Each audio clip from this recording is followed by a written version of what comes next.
Hello everyone, today we are going to discuss the contraceptive method. आज हम इस video में चर्चा करने जा रहे हैं कॉन्ट्रासेप्टिव मेथड के बारे में। भाई ये कॉन्ट्रासेप्टिव मेथड होता क्या है? कॉन्ट्रासेप्टिव मेथड को अगर दूसरे तरीके से अगर जानना चाहोगे तो ये होगा the method of birth control. अगर इस सेंटेंस को अगर जनरल भाषा में समझने को प्रयास करोगे तो ये यही होगा कि प्रेगनेंसी को रोकने का तरीका, प्रेगनेंसी को रोकने का मेथड क्या है। इस टॉपिक के ऊपर चर्चा करने से पहले एक सवाल दिमाग में जरूर आता है कि ये प्रेगनेंसी को क्यों रोका जाए। जवाब नंबर 1, अगर वो अनवांटेड प्रेगनेंसी है तो उसको रोका जाना चाहिए, स्टॉप कराना जरूरी है। और जवाब नंबर 2, अगर किसी फैमिली का किसी कपल को ज़्यादा बच्चे की ज़रूरत नहीं है, यानी कि उनके पास अगर 2 बच्चे हैं, तीसरा बच्चे की ज़रूरत है नहीं, तो उसी केस में ये प्रेगनेंसी को रोका जाना चाहिए। तो प्रेगनेंसी को रोकने का क्या क्या तरीका हो सकता है, ये देखो हमारे सामने लिस्ट पड़ा हुआ है। तो ये सारे मेथड को फॉलो करके हम लोग क्या कर सकते हैं, प्रेगनेंसी को रोक सकते हैं। पहला मेथड है नेचुरल मेथड, उसके बाद बैरियर मेथड, उसके बाद आपका केमिकल मेथड, उसके बाद सर्जिकल मेथड। एक एक मेथड को हम लोग बारी बारी करके देखेंगे, लेकिन इतना भी डिटेल में हम नहीं देखेंगे क्योंकि अभी हम 10th क्लास में है। 10th क्लास सिलेबस के अकॉर्डिंग हम कुछ जानकारी आपको देते रहे हैं, और ज़्यादा जानकारी के लिए आपको 12th क्लास जाना पड़ेगा। 12th क्लास में कुछ ना कुछ तो डिटेल्स वहाँ पे दिया गया है, ठीक है ना। तो 10th क्लास सिलेबस के अकॉर्डिंग मैं आपको कुछ बताना चाहता हूँ। ये पीरियडिक एब्सेंस मेथड होता क्या है? मान लीजिए ये फीमेल का मेंस्ट्रुएशन 1 तारीख को हुआ है। मेंस्ट्रुएशन मतलब जो फीमेल का एग निकलता है, तो उसी टाइम ये अगर फर्टिलाइज नहीं किया है फॉलोपियन ट्यूब में, तो ये क्या हो जाएगा, धीरे से बाहर निकल जाएगा वाजाइना से होकर, ठीक है ना। तो इस प्रक्रिया को हम क्या कहते हैं, मेंस्ट्रुएशन कहते हैं। और ये हर फीमेल में होता है, हर महीना में होता है, ठीक है ना। मान लीजिए ये फीमेल का मेंस्ट्रुएशन 1 तारीख को हुआ है, ओके। तो ये मेंस्ट्रुएशन कितना दिन तक कंटिन्यू रहेगा? किसी फीमेल में ये 2 दिन, किसी में 3 दिन, किसी में 4-5 दिन, 7 दिन, 10 दिन, 15-20 दिन ऐसे रहता है कंटिन्यू, ठीक है ना। वो फीमेल के हेल्थ कंडीशन के ऊपर, उसका हार्मोनल स्टेज के ऊपर डिपेंड करता है, ठीक है ना। तो इनका जो मेंस्ट्रुएशन है ये शुरुआत कब हुआ? 1 तारीख को हुआ। तो यहां से काउंटिंग कर लो, 1 2 3 4 5 6 ऐसे करके 10th तक आ जाओ, यानी कि 10वां दिन तक। ये जो इतना पीरियड देख रहे हो 1 डे से लेकर 10th डे तक, ये क्या है, एकदम सेफ पीरियड है। क्या है? सेफ पीरियड है। इसी पीरियड में अगर स्पर्म इस फीमेल के अंदर अगर एंट्री करेगा तो क्या नहीं होगा, प्रेगनेंसी नहीं होगा, ठीक। लेकिन 10वां दिन से अगर 17th डे के अंदर अगर कोई स्पर्म अगर इनके अंदर चले जाता है तो क्या हो जाएगा, प्रेगनेंसी हो जाएगा। यानी कि प्रेगनेंसी होने का खतरा इस पीरियड में है, इसलिए इसको रिस्की पीरियड कहते हैं, ठीक है ना। ओके, फिर से 17th डे से नेक्स्ट मेंस्ट्रुएशन तक, ठीक है ना, ये क्या है, सेफ पीरियड है। यानी कि स्पर्म इसी पीरियड में अगर एब्सेंस हो जाएगा, यानी कि इसी पीरियड में अगर सेक्सुअली इंटरकोर्स अगर नहीं होगा तो क्या हो जाएगा, हमारा प्रेगनेंसी अवॉइड हो जाएगा, ओके, यानी कि प्रेगनेंसी नहीं होगा, ठीक है ना। Next we have the topic coitus interrupts. ये मेथड में होता क्या है, मान लीजिए सेक्सुअली इंटरकोर्स हो रहा है और इजैकुलेशन होने का कुछ सेकंड पहले अगर पेनिस को वाजाइना से अगर बाहर निकाल दिया जाएगा तो इजैकुलेशन कहाँ जाएगा, बाहर हो जाएगा। यानी कि जो स्पर्म उसके अंदर जाना था अभी बाहर चले गए, तो इससे क्या होगा, प्रेगनेंसी नहीं होगा। ओके, देखो ये जो मेथड देख रहे हो, नेचुरल मेथड ही रिलायबल नहीं है। हम ये नहीं कह सकते कि इस पीरियड में अगर एब्सेंस रहेंगे तो प्रेगनेंसी नहीं होगा। किसको पता, अगर इसी पीरियड में अगर इनका एग अगर निकल चुका होगा या फिर इसी पीरियड में अगर एग निकल चुका होगा तो प्रेगनेंसी होने का खतरा भी है ना। कोई रिलायबल नहीं है, भरोसेमंद कोई नहीं है, गारंटी कोई नहीं दे सकता है 100%, ठीक है ना। लेकिन 90% केस में ये सक्सेस होता है, ये भी रिलायबल नहीं है, ठीक है ना। अगर इजैकुलेशन पहले अगर मान लीजिए सेक्सुअली इंटरकोर्स करते वक्त इजैकुलेशन पहले अगर कुछ स्पर्म अगर निकल चुका है तो क्या हो सकता है, प्रेगनेंसी हो जाएगा। Next we have the topic lactational amenorrhoea method. ये लैक्टेशनल अमेनिया मेथड में होता क्या है, मान लीजिए एक फीमेल आज एक बच्चा को जन्म दी है, तो आज से 6 महीना तक, ठीक है ना, आज से 6 महीना तक इनके शरीर में क्या नहीं होगा, एग रिलीज नहीं होगा। एग रिलीज नहीं होगा मतलब उनका मेंस्ट्रुएशन भी नहीं होगा, ठीक। अगर कोई अगर स्पर्म एंट्री भी करता है सेक्सुअली इंटरकोर्स होता है तो अभी भी प्रेगनेंसी होने का खतरा यहाँ पे है नहीं, ठीक है ना। ओके, तो ये मेथड को क्या कहते हैं, लैक्टेशनल अमेनिरिया मेथड कहते हैं, लेकिन ये भी रिलायबल है नहीं। अगर मान लीजिए ये कोई आगे पीछे अगर हो गया, मान लीजिए 6 महीना पहले अगर चौथा महीना में अगर किसी फीमेल का अगर एग रिलीज हो गया तो क्या हो जाएगा, ये प्रेगनेंसी हो भी सकता है, ठीक है ना। तो इसीलिए हम इसको 100% गारंटी दे नहीं सकते। Okay, next we have barrier method. ये बैरियर मेथड होता क्या है, बैरियर का मतलब क्या है, बैरियर का मतलब रुकावट क्रिएट करना, ठीक ना। तो ये रुकावट क्रिएट करने का मेथड है। रुकावट किसके बीच में करेंगे, मान लीजिए यहाँ पे स्पर्म जा रहा है इधर और सामने एग है, ठीक है ना। ये अगर इनके पास पहुंच जाएगा क्या हो जाएगा, फर्टिलाइजेशन हो जाएगा। फर्टिलाइजेशन हो जाएगा मतलब प्रेगनेंसी हो जाएगा।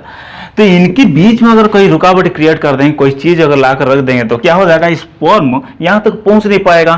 तो जब यहाँ तक पहुंच नहीं पाएगा तो क्या होगा, ये फर्टिलाइज कर नहीं पाएगा और प्रेगनेंसी नहीं होगा, ठीक है ना। तो अभी सवाल उठता है कि इनके बीच में जो चीज रखा जाता है वो कैसा टाइप का चीज होना चाहिए, क्या चीज की इस्तेमाल करेंगे तब जाकर ये स्पर्म यहां तक पहुंच नहीं पाएगा, रुकावट क्रिएट करेगा। तो जवाब होगा कंडम। क्या है, कंडम। ओके, ये बोथ मेल और फीमेल इस्तेमाल कर सकते हैं। अगर मेल अगर इस्तेमाल करता है तो उसको कंडम ही कहेंगे। अगर कोई फीमेल अगर कंडम का इस्तेमाल करता है तो वो कंडम को कहते हैं फेमिडम। ये बहुत ही इंपॉर्टेंट वर्ड है, इसको याद रखना जरूर, ठीक है ना। मेल यूज करने वाले कंडम को कंडम कहते हैं, लेकिन फीमेल यूज करने वाला कंडम को क्या कहते हैं, फेमिडम कहते हैं। ये कंडम का इस्तेमाल करके हम लोग क्या कर सकते हैं, स्पर्म को एग तक पहुंचने देते नहीं है, ठीक है ना। ये barrier method I mean condom का भी बहुत सारे फायदा है। क्या फायदा है, मान लीजिए फीमेल में और कोई बीमारी है, कैसा टाइप का बीमारी, सेक्सुअली ट्रांसमिटेड डिजीज अगर इनके अंदर है तो सेक्सुअली इंटरकोर्स करते वक्त क्या हो जाएगा, इनका बीमारी इनके में आ जाएगा। और इनके में अगर ये सेक्सुअली ट्रांसमिटेड डिजीज अगर है तो इनका बीमारी इनके में चले जाएगा। समझ में आ गई बात। लेकिन यहाँ पे अगर ये कंडम का अगर इस्तेमाल करेंगे तो क्या हो जाएगा, ये बीमारी एक दूसरे की ओर ट्रांसफर नहीं होगा। और दूसरा फायदा ये है, ये जो चीज़ें हैं ये मार्केट में एकदम अवेलेबल रहता है, पूरा लो कॉस्ट से लेकर हाई कॉस्ट तक एवरी बजट में ये क्या है, अवेलेबल है, ठीक है ना। तो ये क्या है, ये हमारा बैरियर मेथड का एक फायदा है। बैरियर मेथड में नुकसान भी है। नुकसान कैसे है, नुकसान ये है कि इसको बस एक ही बार यूज करोगे, दोबारा यूज नहीं कर सकते हो, ये यूज एंड थ्रो है। दूसरा बात यह है कि मान लीजिए कि फैमिली में एक कपल चाहते हैं कि उनको अभी और बच्चे नहीं चाहिए, ठीक है ना, अभी 2 बच्चे हो गए, अभी और बच्चे नहीं चाहिए, तो 50-60 साल तक ये लोग बैरियर मेथड को तो यूज नहीं कर सकते हैं, कितना पैसे देके कंडम खरीदेंगे, है कि नहीं। तो ऐसे में और एक प्रॉब्लम हो जाता है कि अगर पैसे देकर खरीद भी लिए तो अगर ज़्यादा अगर ये यूज करेंगे तो वहाँ पे कुछ अलग टाइप का रिएक्शन भी पेनिस में या फिर वाजाइना में दिखने को मिल जाएंगे, ठीक है ना। अलग टाइप का रिएक्शन होगा, अलग टाइप का एलर्जी भी क्रिएट हो जाता है।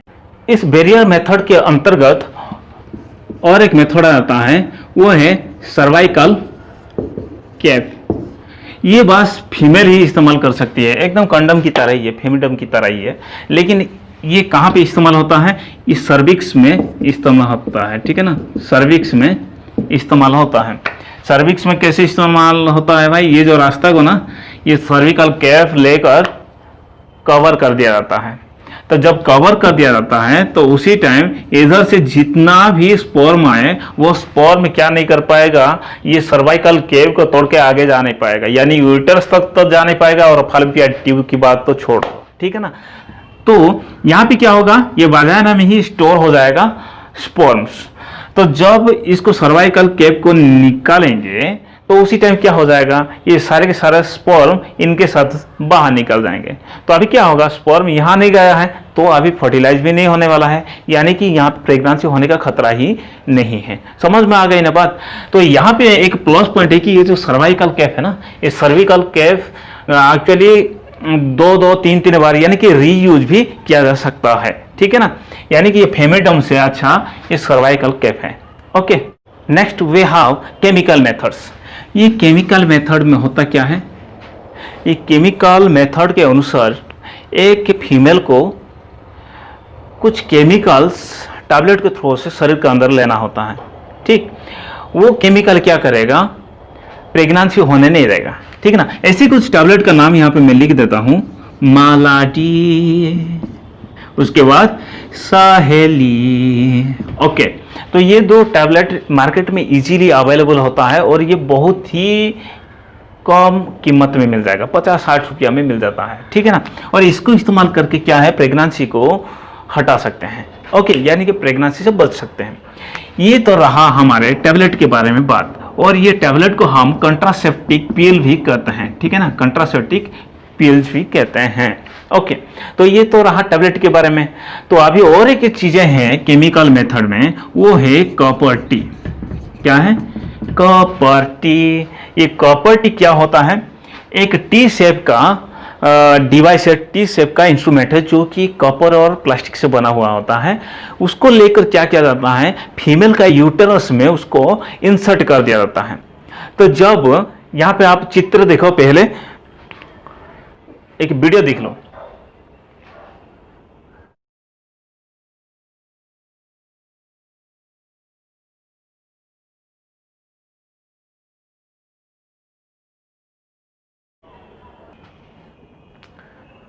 ओके, आपने क्या देखा, आपने यही देखा ना कि कॉपर टी को लेकर यूटेरस में इंसर्ट कर दिया गया, उसके बाद छोड़ दिया गया।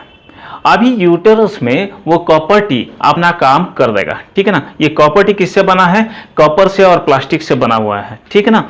तो वो अपना काम चालू कर देगा। कैसा काम, मान लीजिए वजाइना के थ्रू से अगर कोई स्पर्म ऊपर आ रहा है तो वो स्पर्म को फॉलोपियन ट्यूब तक जाने नहीं देगा, क्योंकि फर्टिलाइजेशन जो होता है वो फॉलोपियन ट्यूब में होता है। पिछले वीडियो में हम लोग बात किए थे, तो वो फॉलोपियन ट्यूब तक जाने नहीं देगा। दूसरा बात, अगर फॉलोपियन ट्यूब तक अगर बाई चांस चले भी गया स्पर्म और उसके साथ अगर फर्टिलाइजेशन भी हो गया, तो फर्टिलाइजेशन होने के बाद कहाँ आएगा, वो फर्टिलाइजेशन होने के बाद वो जाइगट धीरे धीरे यूटेरस की ओर ही आएगा। लेकिन यूटेरस में कौन बैठा है, हमारा विलेन बैठा है, नाम है कॉपर टी। अभी ये कॉपर टी उनको वहां पे बैठने नहीं देगा। बैठेगा कहाँ, जब हमारा एंडोमेट्रियम होता है ना, जो यूटेरस का जो लाइनिंग होता है, आप लोग उधर देखो, एंडोमेट्रियम में जो इनर लाइनिंग होता है वो लाइनिंग में बैठने नहीं देगा, अनस्टेबल कर देगा। क्योंकि कॉपर टी से जो आयन निकलता है ना, तो वो आयन पूरा एकदम वो वातावरण को अनस्टेबल बना देगा, जिसके वजह से वो जाइगट, चाहे वो फर्टिलाइजेशन हो चुका हो या फिर नहीं हुआ हो, उससे कोई मतलब नहीं, लेकिन जो भी उधर से आएगा ना, तो उसको वहां पे रहने नहीं देगा, उसमें चिपकने नहीं देगा, उसको बाहर निकल देगा। तो इससे क्या फायदा होगा, इससे प्रेगनेंसी नहीं होगा, ये बात है, ठीक है ना। और ये कॉपर टी बहुत ही हेल्प करता है, ठीक है ना। ये कॉपर टी को हम केमिकल मेथड के अंतर्गत क्यों रखे हैं, क्योंकि कॉपर टी से कॉपर आयन निकलता है। कॉपर आयन, कॉपर आनायन, ये जो चीजें आपने पढ़े होंगे, तो ये जो चीज है केमिकल के अंतर्गत ही आता है। केमिकली क्या किया जा रहा है, ये जो प्रेगनेंसी को रोका जा रहा है, इसलिए कॉपर टी को केमिकल मेथड के अंतर्गत रखा गया। समझ में आ गई बात। तो चलिए next we have surgical method. Surgical method में होता क्या है, चलिए आपको समझाते हैं। ये आपका मेल रिप्रोडक्टिव सिस्टम है।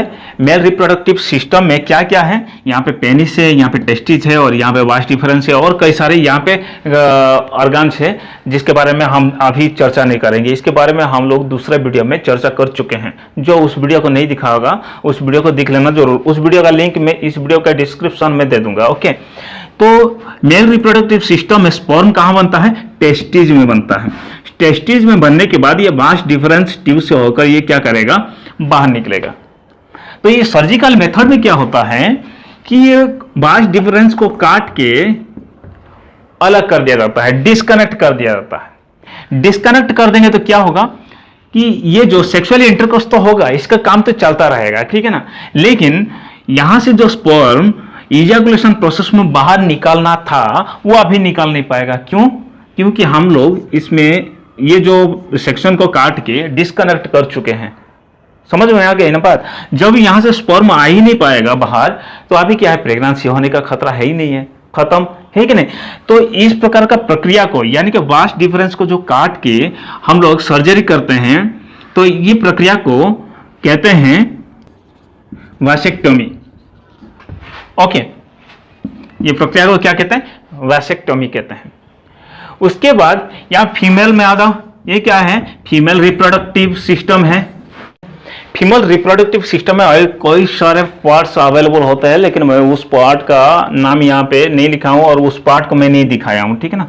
इसके ऊपर एक वीडियो बना है, आप लोग उस वीडियो को देख सकते हो, उसका लिंक इसी डिस्क्रिप्शन में दे दूंगा, ठीक है ना। तो यहाँ पे कुछ मेजर पार्ट्स को मैं यहाँ पे लोकेट कर चुका हूँ, आप लोग देख लेना। ये जो पार्ट दिख रहे हो, ये पाइप, इसको कहते हैं फॉलोपियन ट्यूब, और ये मेन पार्ट है, नाम ही यूटेरस, उसके बाद सर्विक्स है, उसके बाद वाजाइना है।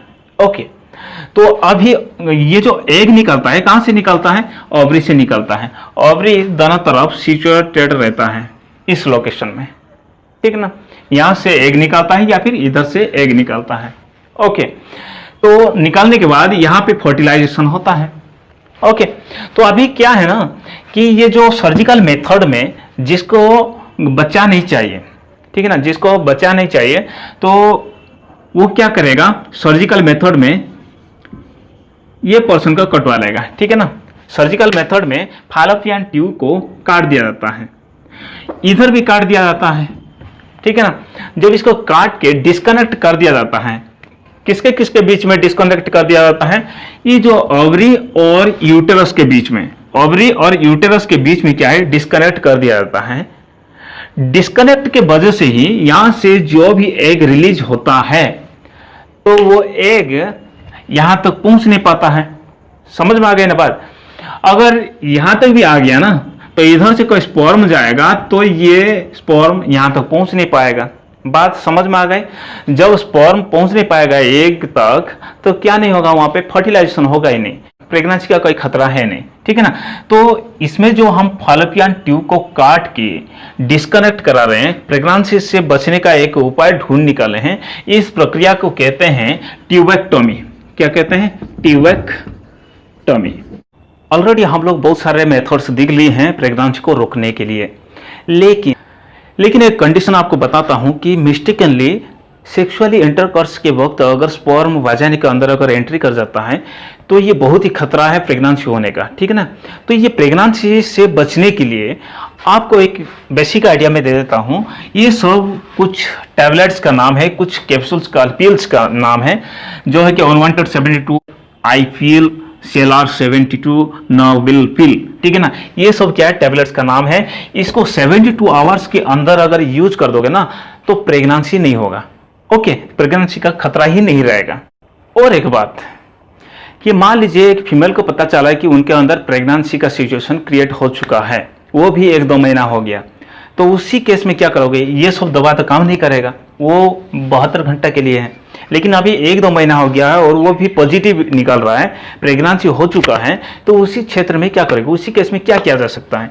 ये सारे पिल्स को इस्तेमाल करके प्रेगनेंसी से बचा जा सकता है। यानी कि ये कार्बोप्रोस्ट, डाइनोप्रोस्टोन, इथाक्राइडिन, उसके बाद MTP पिल्स, ये सारे पिल्स को इस्तेमाल करके प्रेगनेंसी से बच सकते हैं। जब ये पिल्स ले लेंगे ना, तो उसी टाइम वो प्रेगनेंसी वाला जो भी फीटस होगा, जो भी एम्ब्रियो होगा, वो टुकड़ा टुकड़ा होकर मेंस्ट्रुएशन की तरह होके बाहर निकल जाएगा, ठीक। तो ये सारी चीजें क्या है? कंट्रासेप्टिव मेथड के बारे में बात हो रही थी, और आशा करता हूं कि ये वीडियो आपको बहुत अच्छा लगा होगा। अगर अच्छा लगा होगा तो वीडियो के नीचे जो लाइक बटन देख रहे हो ना, उसमें ठोक देना, ठीक है ना। और कमेंट एक जरूर डाल देना, ताकि मुझे थोड़ा अच्छा लग जाए। और सब्सक्राइब नहीं किया तो सब्सक्राइब जरूर कर लेना, ठीक है ना। तो आज के लिए इतना ही, फिर मिलते हैं अगले वीडियो में एक नया टॉपिक के साथ। तब तक बाय।